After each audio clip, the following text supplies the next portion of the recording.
নমস্কার, আমি সোনালি। প্রেসার কুকারে তেল দিয়ে দিলাম। আজকে আমি আপনাদের কাছে শীতে বড়ি দিয়ে, আলু দিয়ে, ফুলকপি দিয়ে জ্যান্ত মাছের ঝোল করে দেখাবো। তেলটা গরম হয়ে গেলে তার মধ্যে বড়িটা দিয়ে দেবো।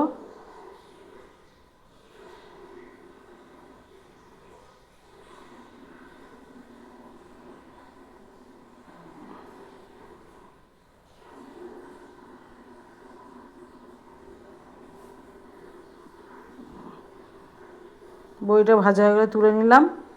নিয়ে এবার ওই তেলের মধ্যেই আমি এক এক করে মাছ ছেড়ে দেবো। অল্প মাছ বলে তাই আমি প্রেসার কুকারে ভেজে নিচ্ছি। আপনারা প্রেসার কুকারে ভাজতে যাবেন না, ভেঙে যেতে পারে। আপনারা কড়াইতেই মাছ ভেজে নেবেন। মাছটা ভেজে নেব আস্তে আস্তে করে। দিয়ে দিলাম।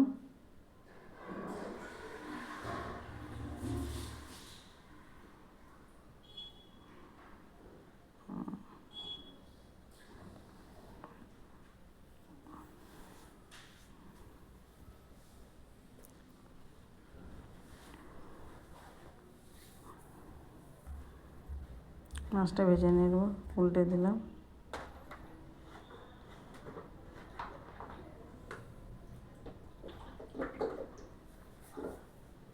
মাছটা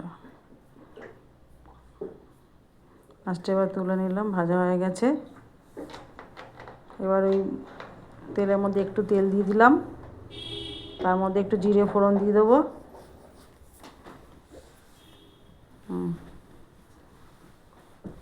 এবার এর মধ্যে আমি মশলা দিয়ে দেবো। এই মশলাটার মধ্যে আমার জিরে, আদা, হলুদ, নুন সব দেওয়া আছে, কাঁচা লঙ্কা, টমেটো দিয়ে পেস্ট করে মশলাটা আমি করে রেখেছিলাম, এর মধ্যে ঢেলে দিয়েছি। মশলাটা একটু কষানো হয়ে গেলে ফুলকপিগুলো একটু ছেড়ে দেবো। প্রথমে ফুলকপিটা দেবো, ফুলকপিটা তেলটার মধ্যে একটু কষবে।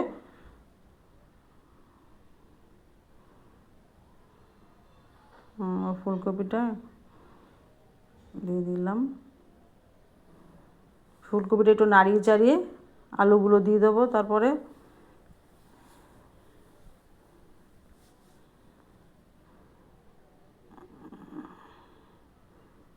আলু ফুলকপি একটু কষিয়ে নেবো 2 মিনিট।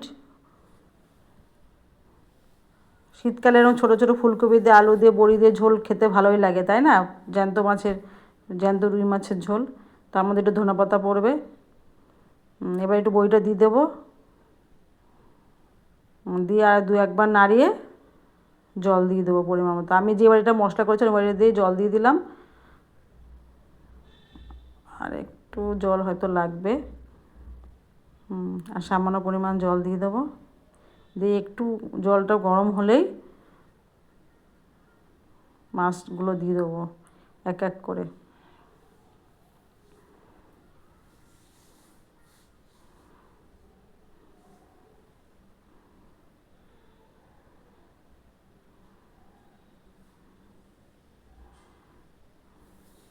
হয়ে গেছে মাছের ঝোল। সিটি পড়ার পরে দেখুন মাছের ঝোলের আমার কালে, আবার ধনেপাতা দিয়ে নামিয়ে দিলেই মাছের ঝোল আমার রেডি।